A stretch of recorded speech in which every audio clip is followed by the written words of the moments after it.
Now, I think is exceptional. That was And I J.J. think you are Piccolo speaking. Here's frankly, Mayor the Lucas. exhilaration of a community, as we shared today. A lot of the things that people have been concerned about. Where will we park? 9,000 spots inside Crown Center itself. You're seeing the collaboration between the teams and the brands. You're seeing office development. I mean, this really, as I think John Sherman noted, is like the Battery in Atlanta, but on steroids. It is a different type of stadium than we have had ever in Kansas City. I think it is going to generate not just a greater amount of development, but more revenue long term and building a community of our city. Mayor, can you speak to the exact location of it? Obviously, you guys acquired Washington Square Park from, got the approval. And, what is its use of? And was your understanding at that time that the stadium was going to be here at Crown Center? I think what I have generally known, and I go off the renderings that I saw before too, that the Royals are looking, frankly, at the footprint where we are now, 2 points east over towards Gillum, points south towards the parking garage next to Shook, Hardy and Bacon as your general ballpark footprint. I'll certainly allow the Royals to share kind of more on that.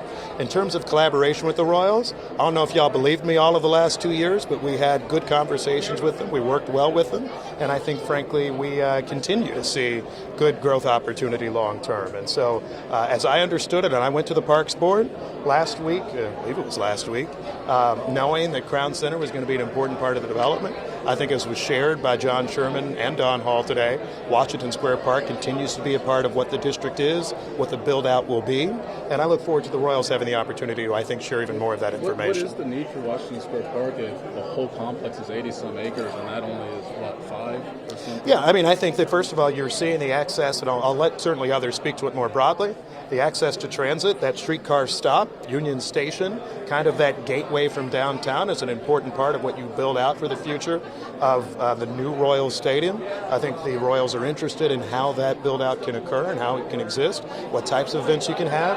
And I'll say selfishly, from the city's perspective, we get an entity that manages the park, that is able to do things like simple cleanup, security, all that other work.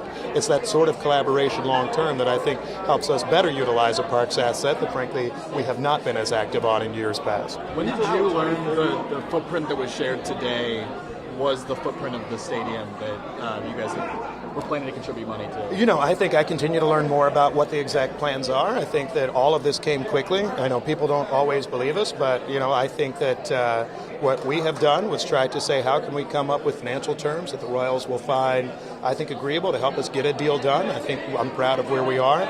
My interest was always in building a few things in our term sheet agreement that we'll have. There is exclusivity between the city of Kansas City, the state of Missouri, and the Kansas City Royals. Those sorts of things were my primary focus. I do think the development footprint, though, is something that will be shared. We'll get to flush out kind of more ideas, and so I look forward to learning more about that, too. How do you protect?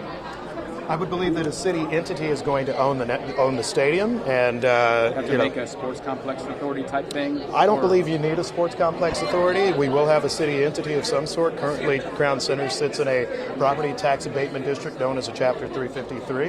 You can look to expand that. That's the Land Clearance and Redevelopment Authority.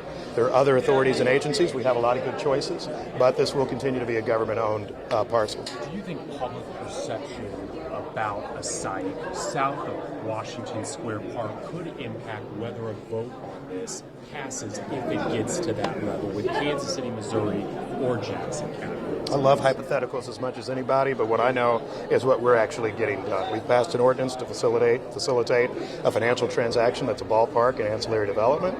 The governor of Missouri and the Department of Economic Development of Missouri have worked closely with the Royals to fulfill that financial commitment, and I think this allows us to deliver a baseball park. Do you still think 2030 is the target? And if so, how do you frame the groundbreaking possibilities, et cetera? As far as I know, it's still 2030, right? I think that's been what the Royals have shared repeatedly. I expect this to be, that is a fast rate of getting some deals done, getting construction in the timetable done. But as far as I'm aware, that's where we are, and that's what we're looking to build out with our legislative work. Parking has been a big concern for many fans.